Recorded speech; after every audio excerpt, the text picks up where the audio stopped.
Welcome to my revision of the textbook I wrote to teach homeschoolers world history. A Bible believer looks at world history.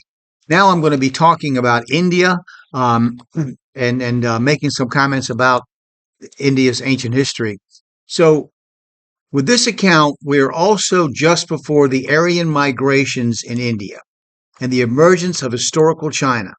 The earliest civilization that historians mention in India is the Mohenjo Daro culture, which they give us as existent around 2900 BC, according to Durant.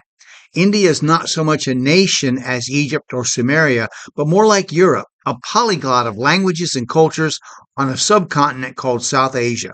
The river Indus, 1,000 miles long, had its name from the native Punjabi word for river, Sindhu, which the Persians, changing it to Hindu, applied to all of northern India as Hindustan, the land of the rivers.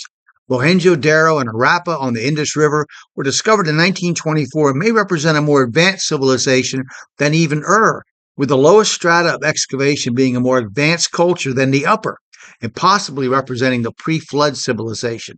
Some of the things found include, quote, household utensils, dice, chessmen, coins older than previously known, over 1,000 engraved seals done in an unknown pictographic script, stone carvings superior to that of the Sumerians, copper weapons and tools, a copper model of a two-wheeled cart, one of the oldest examples of this vehicle, gold and silver jewelry finished and purely finely polished in such a manner that they could have come from a modern jewelry store. And as mentioned earlier, the finds get more detailed and spectacular the deeper the archaeologists look. Many believe that the civilization of Mohenjo-Daro was the oldest in the world. Durant lamented that, quote, in India or elsewhere, the beginnings of civilizations are buried in the earth, and not all the spades of archaeology will ever quite exhume them, unquote. Now, there are some students of Hindu religious literature, such as the Vedas and the Mahabharata, that insist that they contain verses that describe airplanes and spaceships, and even descriptions of nuclear warfare. While flying machines are also mentioned in Babylonian literature as being of quite ancient origin, and also in Chaldean, quote, writings, it is claimed that it may have been atomic warfare that destroyed Mohenjo-Daro, which is most interesting.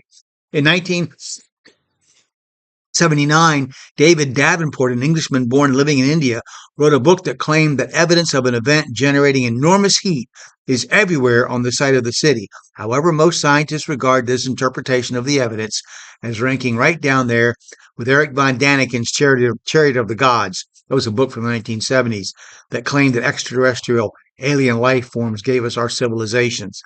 A source devoted to studying ancient Indian religious literature contained the following, quote, only 7 years after the first successful atom bomb blast in New Mexico, Dr. Robert Oppenheimer, scientist, philosopher, bohemian, and radical, a theoretical physicist and the supervising scientist of the Manhattan Project, who was familiar with ancient Sanskrit literature, was giving a lecture at Rochester University. During the question and answer period, a student asked a question to which Oppenheimer gave a strangely qualified answer. The student asked, what was the bomb exploded at Alamogordo during the Manhattan Project, the first one to be detonated? Dr. Oppenheimer replied, well, yes, in modern times, of course. Whatever is true or mere fantasy, Durant is probably correct, and there are simply a great deal of things we will never know in this life. I want to move over to China next.